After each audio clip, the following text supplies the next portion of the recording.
Каква е разликата между твоят компютър и квантовият компютър? Обикновено, когато чуем квантов компютър, си представяме някаква подобрена, по-бърза версия на нашият нормален компютър. Това обаче съвсем не е така и принципът им на работа е много различен. Нормалните компютри работят с предварително зададени алгоритми, които изпълняват задачите последователно и паралелно, ако процесорът има повече ядра.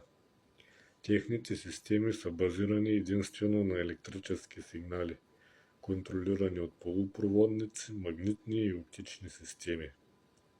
Квантовият компютър има напълно различна структура и алгоритми. Той използва физични принципи и явления, които протичат на квантово ниво, като квантово преплитане, суперпозиция и свръхпроводимост.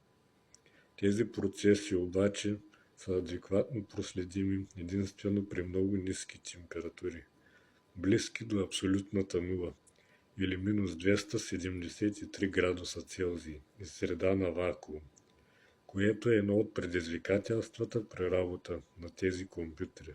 Всякакви колебания в температурата биха довели до грешки.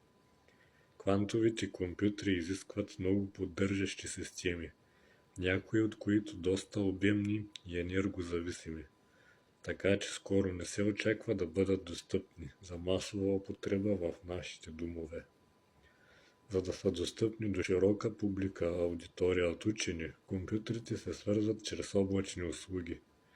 Теоретично квантовите компютри са по-бързи в някои задачи, но все още недостатъчно добри в други задачи, с които нормалните компютри се справят успешно.